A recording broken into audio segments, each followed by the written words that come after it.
The F word. Fascism is back, apparently.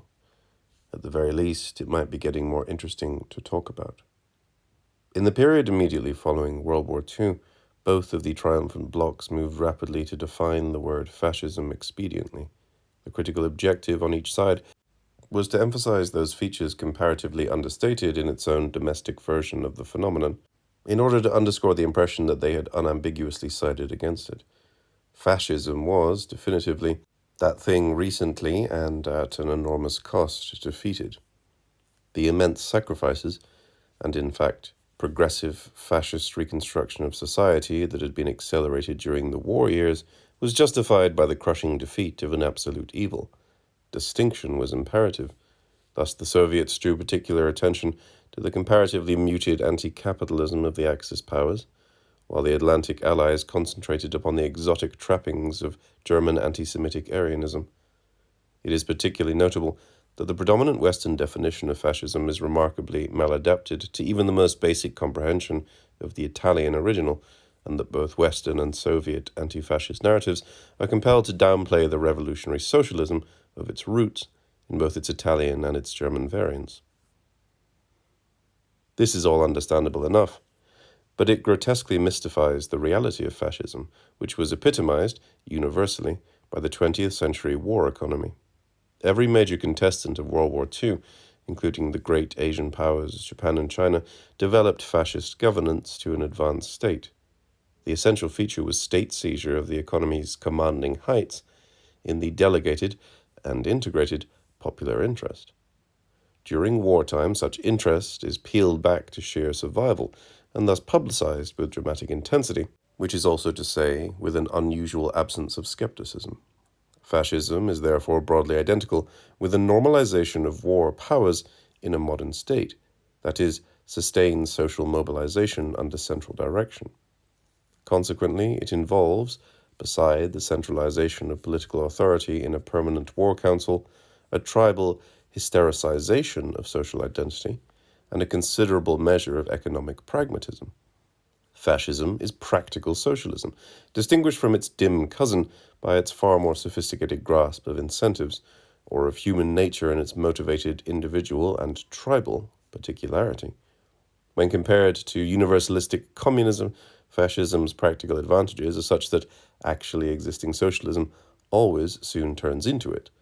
National socialism and socialism in one country are not sanely separable things. Everyone knows that the literal meaning of fascism is bundling. Like its continental European and Soviet competitors, American fascism had been fully consolidated by the beginning of the war. The New Deal cemented its structural pillars into place: socialization of the economy through central banking, the transformation of the Supreme Court into a facilitator of systematic executive overreach, and a transformation of mass politics through broadcast media technologies, had composed a new post-constitutional political order. It is this formation that is so flagrantly entering its phase of terminal dementia today. Since the fascist state justifies itself through perpetual war, it naturally likes wars that cannot end. The Cold War looked like one, but wasn't quite. The war on terror is a better bet. In regards to their interminability, if not their moral intensity, wars on poverty, drugs, and other resilient social conditions are more attractive still. Waging modern wars, and their metaphorical side products, is what the fascist state is for. Winning them on occasion and by accident is only ever a misfortune. That lesson seems to have been thoroughly learned. The recent adaptation to television of Philip K. Dick's prophetic The Man in the High Castle is one suggestive indication of a general ideological awakening. In dramatic contrast to the prevailing historical myth, fascism won World War II so decisively that its opponents were driven to the political fringes of paleoconservatism, once mainstream conservatism, libertarianism, once mainstream liberalism, and Trotskyism, once simply communism. The victory was so complete that even policy objectives as blatantly fascistic as nationalization could be considered wholly innocent of fascist taint. It wasn't even necessary to say nationalization, but, not in a fascist way.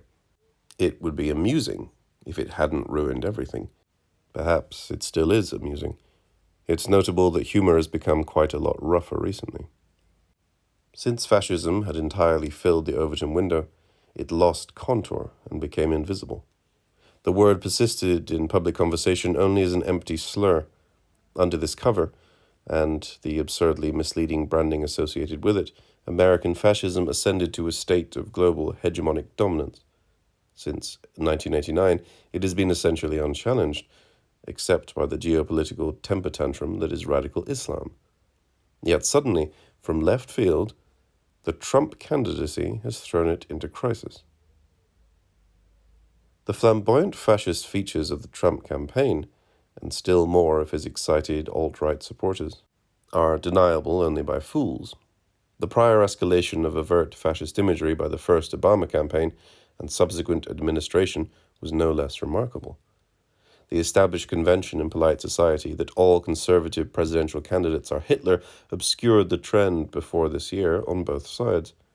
Much of this might be reminiscent of Jonah Goldberg's thesis that we are all fascists now, which was near universally dismissed out of hand for reasons that have been, until recently, under no socio-political pressure whatsoever to defend themselves. It's obvious nonsense, the mind control class had decided, and that should have been enough for everyone. Those days are unmistakably ending. The general insight that remains incompletely crystallized is this: democracy tends to fascism due to its fundamental affinity with tribal mobilization, i.e., its essential illiberalism. The multi-century ratchet of Western democratization has led exactly and inexorably to this.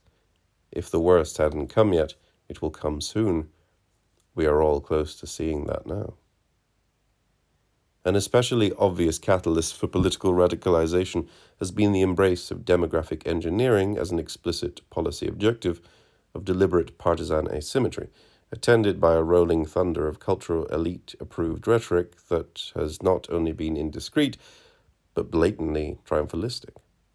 When dismissing fears of white genocide as malignant and overwrought, it is not helpful to laugh in public about the steady progress of population replacement, in the fashion of John Judas and Rui Teixeira, most obviously.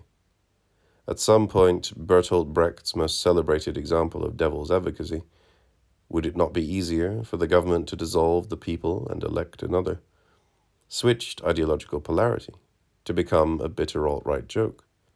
The new American demography is really going to screw you guys over, is funny as hell, until suddenly it isn't. There's been a lot of laughter in 2016, but not much smiling. Perhaps it won't be so long before people realize what they've done.